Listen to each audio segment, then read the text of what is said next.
What's going on, y'all? KMBest here. We are going to look at the best decks to climb in Marvel Snap. And we are going to start with Thanos. Now that everyone has clicked off the video, let's get actually diving into why this deck is good and how you can beat it. Thanos is the current mid-range deck. I think a lot of people still think of Thanos as the deck that he used to be, this powerful ramp deck, and it's not exactly in that role anymore. To me, this version of Thanos is more similar to those old Zabu mid-range decks. There's a lot of tech in this deck that is built towards beating specific decks and winning specific matchups. This is not just, Mobius and Shang-Chi, but a card like Professor X is best regarded as tech against combo decks like Phoenix Force and Hela. This focus on being a deck that can be a tech deck is heavily subsidized by having big bodies in the mid game that cost a lot less than they should.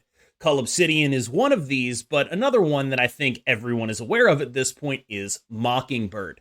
Mockingbird is very heavily subsidizing this deck right now because it is able to be a deck that plays these little stones, these tech cards, and having a 0/9 really lets you get away with not having as much power in the deck as it typically did. Another card that is really subsidizing this deck right now is Hope Summers. Hope Summers allowing you to play these early Magnetos, these early big guys. Magneto goes in and out of the list. You'll notice that I have him in here, but not everyone does. And that speaks to just how much downward pressure there is on this list right now, how much pressure there is for it to be a mid-range deck. This is a deck that is no longer, oh, I'm just going to drop 6 drops all over the board. You can't Shang-Chi everywhere. It plays a much smaller game than that, although one that I believe is, although weaker, still very powerful.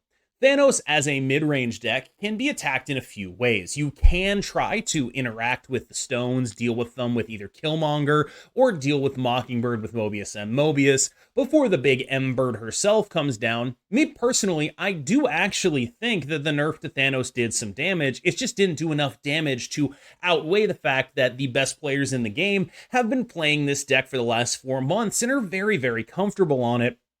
And in addition, this is the kind of deck that the best players in the game like playing. A tech deck that gives you a bunch of different options, a lot of ways to outskill people, a lot of baseline power. This is basically the best Sarah deck of all time, is kind of how I would like to think about it. And that means, in turn, that a lot of good players will see no reason to switch off of it until it is absolutely demolished. Does Thanos need further nerfs? I think right now I would describe this iteration of Thanos, despite being the best deck in the game, probably as balanced. This is a relatively balanced deck. Now, whether or not that means it needs nerfs, I think a lot of people are going to say it needs nerfs just for the sake of variety, and I have no counter argument against that.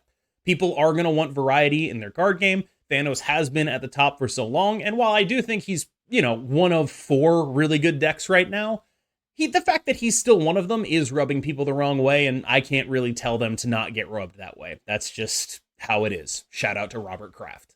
Discard is a deck that was not really hurt at all by the nerf to Apocalypse and remains a incredibly powerful deck. I think Discard is actually underrated at the top end of ladder because it is such a boring deck to play compared to a dynamic deck in Thanos, but this is a deck that I think legitimately has a good matchup into Thanos. It has a good matchup into a lot of stuff right now. It goes extremely tall. It's extremely easy to play. If I were you and I was just looking for a deck to jam a bunch of games to climb, this would be probably my #1 recommendation. If you are a relatively newer player and you don't want to take the time to learn the intricacies of Thanos, all the ins and outs, all the weird stuff you have to know to play the deck to the highest level of its capability, yeah, I'd recommend you play Discard. There are some things that you can do that are like a little bit confusing in Discard. There are some lines you have to think of, like getting rid of your swarms so you can turn 6 your Modok, right? But that's not that bad, right? You can think about that. I believe in you. And I think that Discard occupies a spot in the metagame where it is severely underrated because A, I think a lot of people are happy to see it good, finally. And B, I think a lot of the anger that it would be taking is still getting directed at Thanos. But I know for a fact that several of the best players in the game are I really hate playing against this deck because it is really damn good. This is a big, big threat in the metagame. I would take it extremely seriously, and I think it's probably the easiest of the top decks to play. that means that if all else held equal, this would actually be my recommendation for most players at this point. Destroy has been my single best deck post-nerf. I believe my record is something along the lines of like 26-7 with this deck. It is extremely powerful, and my addition of Shang-Chi, while not like, oh, my addition of Shang-Chi, I'm such a genius, it's just something people don't play around, right? The way I approach that slot is I want to be playing the highest impact card that people will not play around. I've been playing Arnim Zola in this list because of the necessity to go extremely tall to combat Thanos and Hela in previous metas. That necessity is not as there anymore because Thanos got smaller and Hela got worse, so you're ending up in a spot where you can actually play other tech cards, which means I'm on Shang-Chi. I've seen people playing Alioth. I've seen people playing Lady Deathstrike. I've seen people still playing Arnim Zola. I have nothing against any of those choices. I just think right now Shang-Chi, the unseen Shang-Chi is the deadliest, and Destroy is a place where you can actually fit an unseen Shang-Chi in and have it make a big, big difference. Having a Shang-Chi is good generally. Having a Shang-Chi they don't expect is absolutely cube stealing, and that is extremely powerful to do in this list. As far as why this list is well positioned, I think I would point to one of, in my opinion, the most underrated cards in Marvel Snap, and that is X-23. I think people sort of think of this deck as a Deadpool deck and not an X-23 deck, and I think a lot of the time something I've realized is I'm happier to have X-23. Like, I will happily just play an X-23 game plan that involves a null and a cheap death rather than hyper investing in a Deadpool. Don't get me wrong, I mean, I'm still happy to hyper invest in a Deadpool, but I genuinely think it's probably better to start with X-23 than it is with Deadpool, and I think that that is an interesting realization, certainly, because I think a lot of people tunnel vision the Deadpool here, and I don't think that's necessary. Now, fundamentally, what this deck is trying to do is big. We would like to be big. We play big nulls. We play big deaths. One thing to keep in mind is Mobius M. Mobius will prevent you from playing death. You can try to play around that. You can say maybe they never have the Mobius. I think there's merit to both approaches, but do make sure that you have dynamic turn sixes. The biggest weakness this deck has is playing one card on turn 6. It's hard to set up situations where your opponent will not have viable options into that. And when you are forced to play one card on turn 6, you end up in awkward spots, which is, again, this is part of why X-23 is so good, is she helps you get those dynamic turn 6s. Even if your overall power output is lower, you end up a little bit less predictable. To my mind, Phoenix Force is the clear heir to Hela's spot in the metagame as a combo deck. This is a deck that is looking to attack all three of the previous decks and just say, I'm going taller than you, thanks to my incredible ability to play the card Multiple Man, blow it up, and then play the card Phoenix Force. Failing that, I will play the card Shuri, play the card Nimrod, and then blow those up. This is actually the kind of deck that is sincerely being held back by Professor X and Thanos, but you'll notice Professor X isn't in Thanos all that much anymore. And after War Machine comes out, maybe he'll be even less there. This is the kind of deck where I'm really looking for it to be extremely successful in the immediate aftermath of War Machine's release, because it is the kind of thing where the counters to it are being forced out of the meta by the existence of War Machine, and I think this deck is already extremely, extremely powerful. Phoenix Force has had a significantly good win rate on untap.gg recently, which I consider very dangerous, because as a combo deck, once you start getting into like the top 5 decks in the game on win rate, you start being a legitimate problem because of your snap patterns. And I think Phoenix Force has reached that point that Hela was at previously, where just the ability to aggressively snap and also just have good game plans in a lot of different spots that maybe aren't expected has put this deck on a level that I think is legitimately competitive.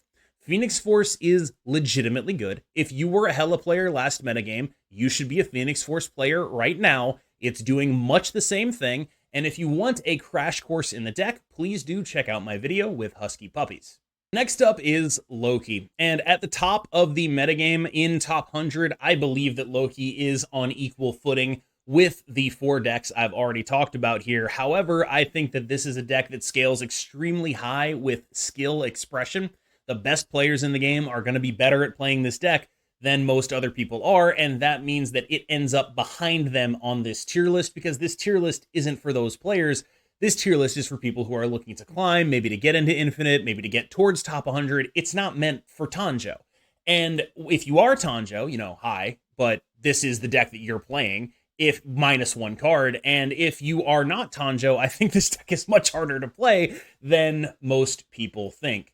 Loki is a deck that has so much variance game to game, and this build specifically is built for turn 6 showdown and reads. And I think those are the things that specifically really stress a lot of new players, because you could very easily go into those situations looking at them as 50-50s, lose a couple 50-50s, and think the deck sucks because you're not evaluating those situations properly.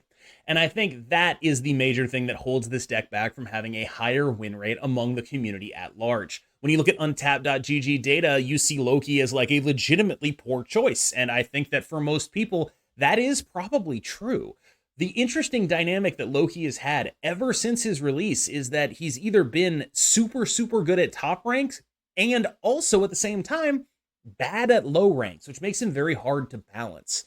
He's an extremely polarized card depending on where and what ranks you're playing him in. And that is a really interesting balancing conundrum. I think if I'm second dinner, I just count my blessings that this guy is not a problem at all ranks, because if he's a problem at high ranks, I think they can live with that. But if he's a problem at all ranks, you end up with the reaction that Thanos is currently getting.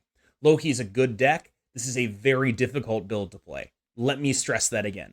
This is probably the hardest deck of the 5 we've talked about so far to play, and that includes Phoenix Force.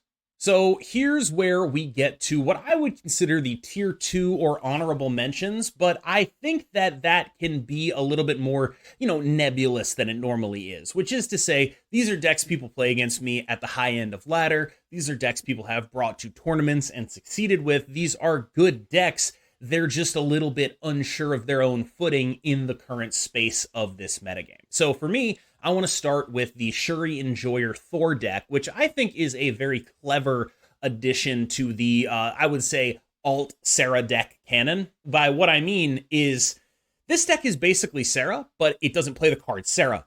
And the reason you'd want to play Sarah is because you want to play all these tech cards, you want to do like tech cards and points on the final turn of the game, you think you maybe have a good Thanos matchup, stuff like that.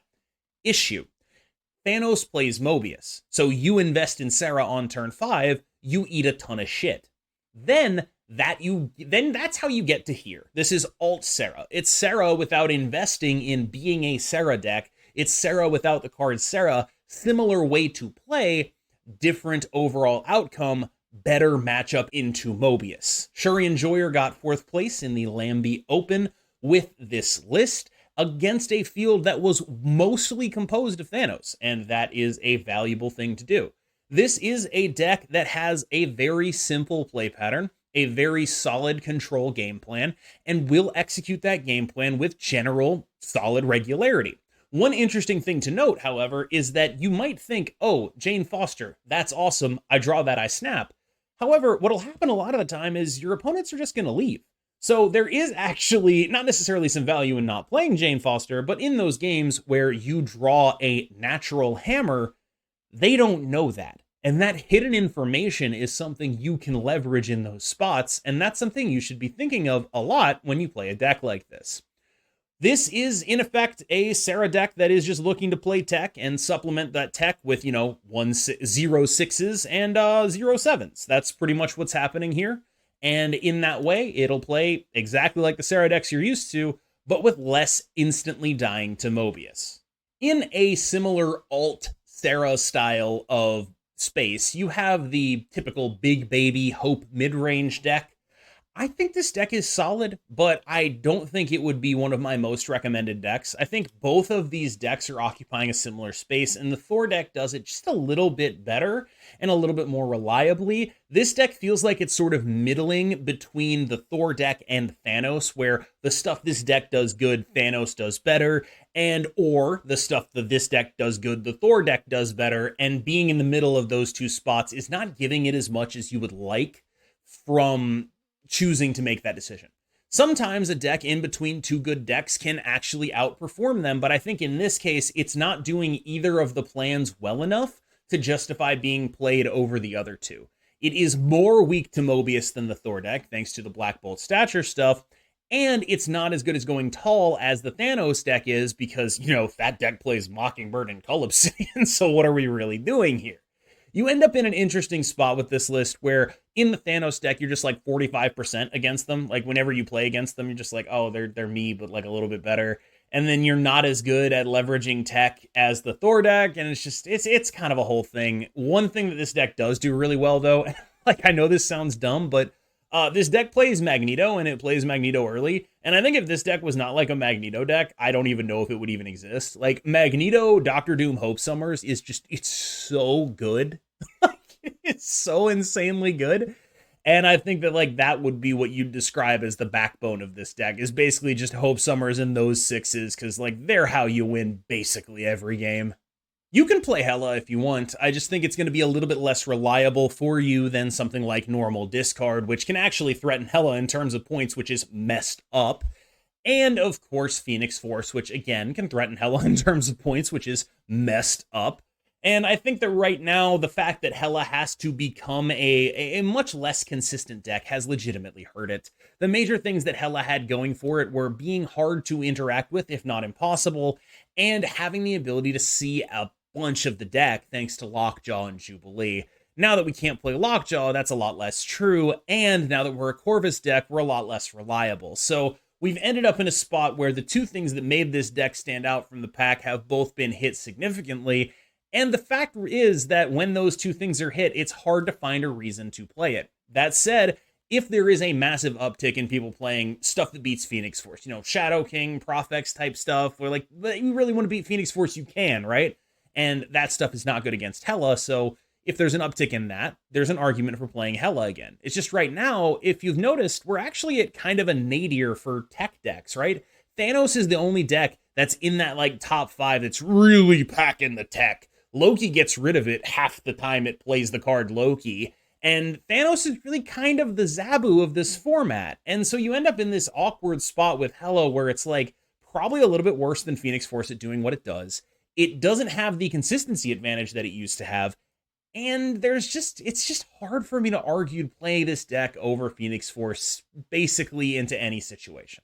These last few decks are like honorable mentions from people I play on ladder a lot, and I just wanted to put them on here to sort of demonstrate that there were actually just other things succeeding, and that this metagame is a lot more open than I think people think it is. I've seen a lot of complaints that I really honestly do not think are warranted about this metagame just because Thanos is still good, and I think people should process that right now this is probably like the best time to be an off-meta player that we've ever been in. The interaction cards that are like trying to murder you are at an all-time low. Shang-Chi is in like 1 or 2 decks of the top 5. People are playing Discard, which has no tech. They're playing Destroy, which, I mean, I play Shang-Chi in that, but I wouldn't expect it out of most people, right? People are playing Phoenix Force that has no tech. And you can have like maybe 30 to 45% of your matchups be against decks that are just like absolutely no tech at all. And I think that kind of stuff is legitimately going unnoticed because people are still so mad at Thanos, which, I get it, but you can take advantage of it. This list is from a player named Butt. Yes, their name is Butt. And they have been playing this Pixie list. It's the only successful Pixie list I've basically ever seen. I've certainly lost to it.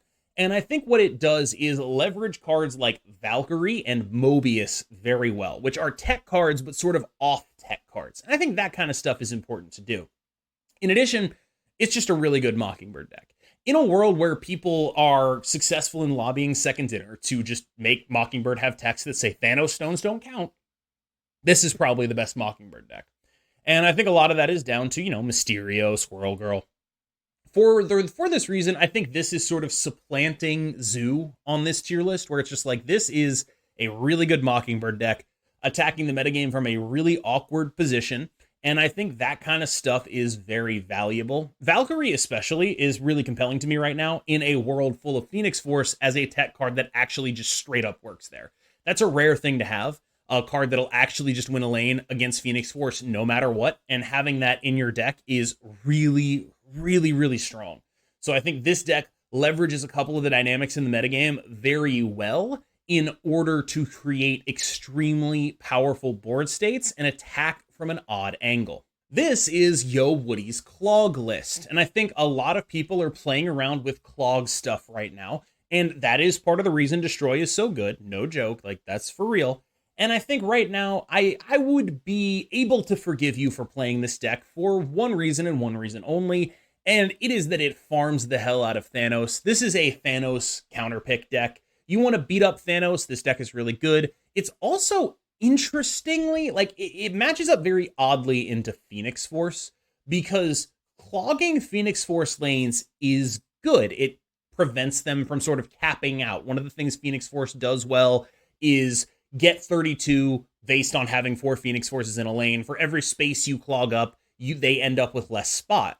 Or for every spot you clog up, they end up with less space. There we go. I did it right.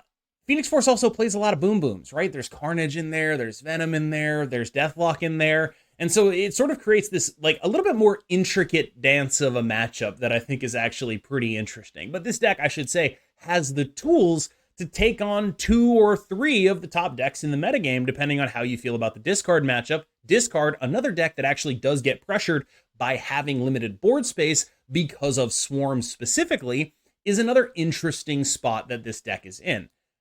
The thing is, this deck gets housed by Destroy. And I think Destroy is really good. But like, when you're investing in this kind of stuff, it's just really hard to beat Destroy. Like, I get it. You have like Professor X scams and Daredevil, and like, I get it, but boy, it's really hard to beat Destroy. It's just hard to do. And I think that matchup is so bad that I'm a little bit worried about general viability. But this is what I would describe as like an underrated deck that has legitimate game into a lot of really good decks right now. Finally, you're going to get mad at me for this one, but I'm putting it on here to make a point. This is the Wong deck being played by Mickey, and the point that I'm making right now is this is the kind of stuff you can actually play. Like, I'm 100% serious. There is so little legitimate interaction in this metagame that you can play this. And like, this is what I mean when I say Thanos is taking a lot of heat right now, but the metagame is extremely open. This is a good player who has been playing exclusively this deck, and you look at this deck and you tell me this is not a pile. This is a pile, but it's a well thought out, coherent pile that is relatively well positioned in the context of people just aren't packing answers to this shit. And you can build a lot of decks along those premises. Like, you can just be like, yeah, you know what? People aren't looking to answer Wong right now. I can just be a Wong player. And like, when I lose to Magneto, okay, I lose to Magneto, but that's kind of actually it. And other than that, I'll just Wong combo people. And like, that kind of stuff is, I think, really going under the radar here. Because a lot of people are very mad at Thanos. And yes, you know, they nerfed it and it's still good. But this is the least Zabu I've ever seen. This is the least Fun Crusher deck meta we've ever had. And I think people should be trying to lean into that because as these last 3 decks demonstrate, there's a lot of room to figure stuff out that attacks from weird angles. All right, y'all. Thank you so much for making it this far in the video. As always, I've been KMBest. You've been phenomenal. Hopefully you've gotten the KM boost from this. I hope you enjoyed this video. If you did, remember, like, subscribe, turn notifications on. I really appreciate that. Again, I really appreciate you making it this far. I've said appreciate a lot. I'm going to end the video before I say it again. Thanks.